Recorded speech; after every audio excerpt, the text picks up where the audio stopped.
Hello जी, जय बद्री विशाल, राधे राधे, सत श्री अकाल, नमस्ते, प्रणाम आप सभी को। मैं अवंतिका आप सभी का स्वागत करती हूँ कुबेर नगरी यानी कि पांडुकेश्वर गांव से। और आशा करती हूँ कि भगवान बद्री विशाल जी की कृपा से आप सभी लोग ठीक होंगे। मैं भी एकदम बढ़िया हूँ।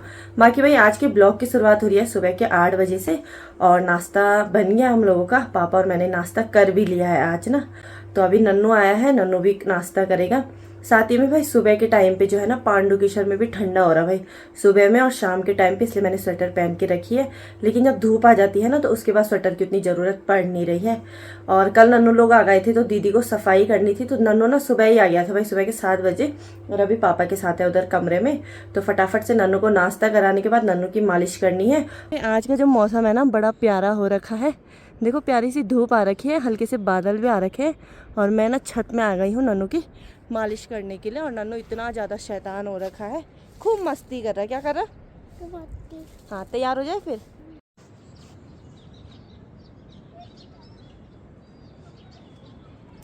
फिर खाओ।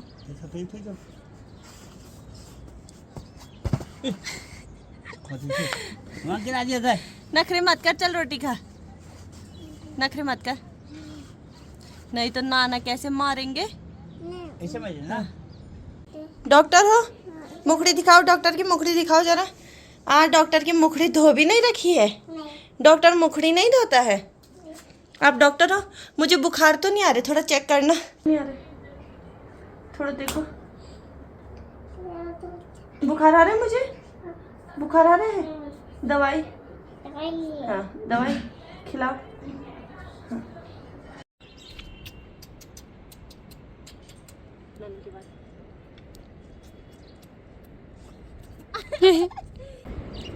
मुंह धोएगा, क्या करेगा?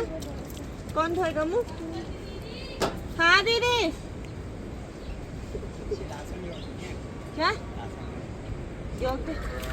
भात बनने के लिए रख दिया है। साथ में पापा के लिए मूंग की दाल बना रही हूँ और हमारे लिए कड़ी। भाई यहाँ पे दही और बेसन को एकदम मिक्स होने के लिए रखा है, क्योंकि दीदी, जीजू और नन्नू आज यहीं ऊपर आ रहे हैं खाना खाने के लिए, तो उनको कड़ी खानी थी, तो उनके लिए कड़ी बना रही हूँ। बाकी पापा के लिए दाल, और मम्मी भी आएगी शायद ना खाना खाने के लिए। तो बाकी भाई दिन के टाइम पे ना खाना खाने के बाद थोड़ी देर आराम करा, और मम्मी आ रखी है तो मैं माला बना रही थी। मम्मी ने बर्तन वगैरह धोए। और अभी ना इतना ख़राब हो गया भाई मौसम, और साथ ही में ना बारिश भी शुरू हो गई है। बद्रीनाथ में तो बर्फ़ पड़ रही है, क्योंकि चाची का फ़ोन आ रखा था, बद्रीनाथ में बर्फ़ पड़ रही है, लेकिन यहाँ जो है ना बारिश हो रही भाई। और अभी मम्मी को फिर से जो है ना बद्रीनाथ जाना है। इतना ख़राब हो गया मौसम।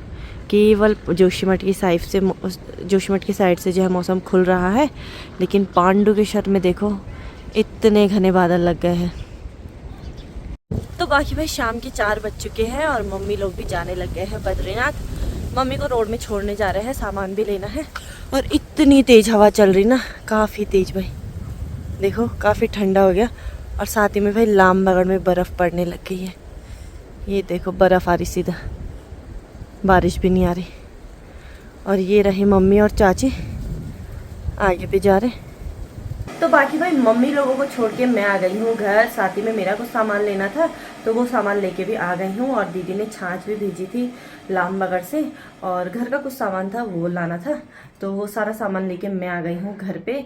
और बाकी भाई आज जो है ना काफ़ी ठंड हो रही भाई पांडुकेश्वर में। और धीरे धीरे करके ना ठंड बढ़ती रहेगी, कम होने का नाम नहीं लेगी, क्योंकि अक्टूबर का महीना चल रहा है, फिर नवंबर दिसंबर में तो खैर काफ़ी ठंड होती है। लेकिन आजकल क्या होता था, सुबह के टाइम पे मैंने थोड़ा देर स्वेटर पहनी रहती थी, फिर जैसे ही धूप आती थी स्वेटर निकाल लेती थी। लेकिन आज ना सुबह में तो थोड़ी सी धूप थी, लेकिन मौसम मतलब 10-11 बजे से ही मौसम काफ़ी ख़राब हो गया था भाई। उसके बाद से स्वेटर पहनी हुई है। और बाहर अभी इतनी तेज़ हवा चल रही है क्या बताऊँ। साथ ही में लामबगड़ की जो पहाड़ की चोटी है उसमें काफ़ी बर्फ़ पड़ी हुई है भाई। बारिश नहीं आ रही, सीधा बर्फ़ ही आ रही है। और मैं ना अभी किचन में आ रखी हूँ, पापा के लिए चाय बनाई। और फिर से जो है भाई इतनी मलाई इकट्ठा हो गई है, तो इसका हम घी बनाएंगे अभी। तो ये रही भाई मलाई, और इसको पूरा नहीं डालना है, थोड़ा थोड़ा करके डालेंगे ना। 2 बारी निकालती हूँ मैं इससे मक्खन।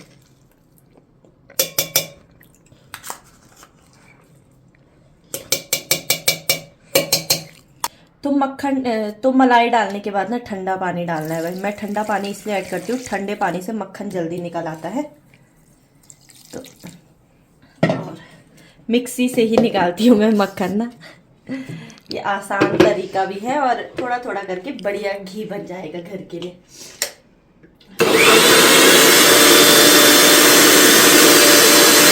तो ये देखो भाई, इतनी जल्दी और फटाक से जो है ना मक्खन निकल आता है इससे। तो बहुत आसान तरीका है ये देखो भाई, केवल 1 कटोरी मलाई से कितना सारा मक्खन मिला है। और अब इससे घी बनाएंगे।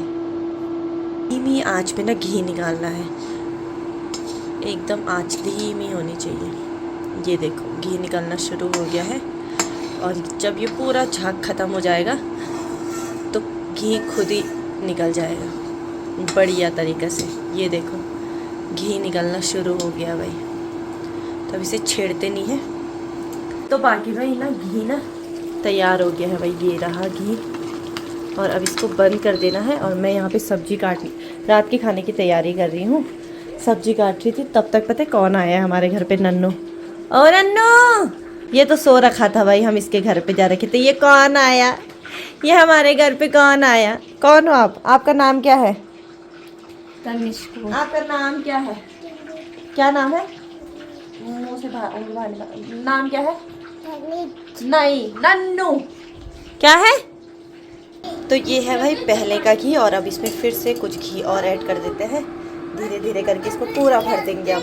क्या बाबू? मिर्ची लग गई? क्या चाहिए? इससे मिर्ची लग गई? वो तो सब्जी है, उसमें मिर्ची है। गाथा पानी दो इसको। इसको मिर्ची लग गई। दिखाओ कैसे लग रही मिर्ची। ले, ये क्या है नन्नू? दूध। हमारे यहाँ के पानी को दूध बोलता है। क्या है नन्नू ये? तो बाकी भाई नन्नू भी चले गया था घर। और नन्नू के जाने के बाद फटाफट से हम लोगों ने खाना खाया। और अब ऐसा है ना, नन्नू आ गया है तो घर में काफ़ी रौनक बढ़ गई है भाई। 1-2 दिन पहले तक ऐसा होता था, मैं बोर हो जाती थी जब कुछ करने के लिए नहीं रहता था। और आज ना नन्नू सुबह से ही हमारे घर पे है। दिन के टाइम पे थोड़ा देर नीचे गया, उसके बाद खाना खाने भी ऊपर आ रखा था। उसके बाद थोड़ा देर सो गया था। फिर शाम के टाइम पे जैसे उठा तो रो गया कि मौसी के पास जाना है। तो फिर नन्नू के साथ बहुत ही अच्छा लग रहा है। बाकी भाई अब मैं आपसे एक नए ब्लॉग में मिलूंगी। तब तक के लिए जय बद्री विशाल, जय श्री राम, बाय।